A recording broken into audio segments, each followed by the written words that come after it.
Cozi care ही lightning effect देतं, म्हणजे तुमचं टॅन रिमूव्ह करायला हेल्प करतं. मेला ग्लो आहे हे खूपच म्हणजे चांगलं आहे. प्रत्येकाने बोलतात ना यूज केलं पाहिजे, त्याला टॅनिंग खूप आहे. हे डिमॅजिन क्रीम तर खूपच आहे. हे ॲक्टर्स लोक खूप यूज करतात. टायरोडिन आहे हे पण म्हणजे तुमचं टॅनिंगला कमी करायला मदत करतं. त्याच्यानंतर मिनिमालिस्ट आहे, जर तुम्हाला कॉस्मॅटिकमध्ये जायचं असेल. ह्याच्यामध्ये ग्लायकोलिक ॲसिड आहे, सॅलिसिलिक ॲसिड आहे, तुमचे पिंपल वगैरे सगळं म्हणजे घालवेल. आणि हे सनस्क्रीम आहेत. हे तुम्हाला सांगते मी काय कसं काय आहे ते सगळं एक्झॅक्टली. हे नावं तुम्ही लक्षात ठेवा. आणि हे ग्लुटाथायोन म्हणजे बोलतात ना तुम्हाला पूर्णपणे तुमची टॅनिंग रिमूव्ह करणं, तुमचं अँटी एजिंगचं काम करतं हे. आणि कोलाजन तर तुम्हाला सगळ्यांना माहिती असेल. तर ह्या सगळ्या गोष्टी ह्याच्यामध्ये मी सांगितले. आता इतक्या सगळ्या गोष्टी सांगितल्यात. ह्याचं रिझन हेच की बाकी जे आपण तुमच्या बोलतात ना मेडिकलच्या ज्या पण होत्या ना त्या गोष्टी जर तुम्ही नाही घेतलात तर तुम्ही घरातले पण उपाय करू शकता. जसं की हळद, कच्चं दूध वगैरे यूज करून तुम्ही लावू शकता.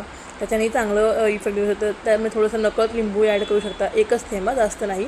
त्याच्यासोबत तुम्हाला चांगला म्हणजे स्लो इफेक्ट देईल, पण देईल इफेक्ट. आणि टॅनिंगचं कसं असतं ना, टॅनिंग पडण्याच्या आधी पण तुम्हाला काळजी घ्यावी लागते. त्यासाठी सनस्क्रीम यूज करा. जर तुमचा टॅनिंगसाठी तुम्ही क्रीम यूज करताय तर त्यासोबत तुम्हाला सनस्क्रीमसुद्धा यूज करावं लागेल. नाही तर मग टॅनिंगची तुम्ही यूज केलात, तुमची टॅन आपोआप निघून गेलं आफ्टर यूज 3 मंथ 2 मंथ जे पण असेल.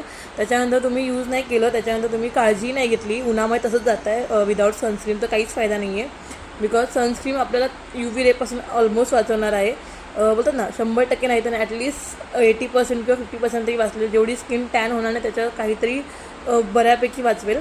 सो सनस्क्रीन वापरा. आणि ग्लुटाथायोन मी सांगितलं ह्याच्यासाठी जर तुमची खूपच जास्त टॅनिंग आहे, डर्मेटॉलॉजिस्टकडे जावा. तो तुम्हाला इतकं चांगलं मोस्टली तो सजेस्ट करेलच, ग्लुटाथायोनकडे जाईलच तो. मोस्टली ॲक्टर्स लोक हे खूप यूज, जसं की लोकांना कोलाजन माहितीच असेल, कोलाजन अँटी एजिंगचं वगैरे काम करतं. तेच काम आपलं ग्लुटाथायोन पण करतं. ग्लुटाथायोन अँटी एजिंग प्लस तुमची जितकी पण हाय पिगमेंटेशन बोलतात ना त्याला कमी करतं. तुमची टॅनिंग खूप चांगली आणि इतकी स्किन ग्लो करते, इतकं म्हणजे तुम्ही बोलतात ना जर तुम्ही 35चे असाल तर तुम्ही मस्त 30चे किंवा 25चे दिसाल, अशा पद्धतीचं असतं. सो मी तुम्हाला सजेस्ट करणार नाही की तुम्ही यूज करा विदाऊट प्रिस्क्रिप्शन. त्याला प्रिस्क्रिप्शन घ्या.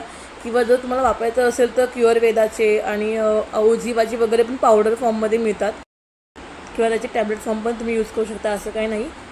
पण ते मेडिकेटेडमध्ये न जाता तुम्ही डायरेक्टली असं ओझिवा किंवा अदर ब्रँड जे असतात ना क्युअरवेदाचे आहेत, बाकी खूप सारे ब्रँडचे, पिलग्रिमचे वगैरे पण मी ऐकले जातात रिसेंटली, त्याचे पण असतात टॅबलेट फॉर्ममध्ये, ते तुम्ही यूज करू शकता. त्याच्याने पण तुम्हाला खरंच चांगला इफेक्ट येईल.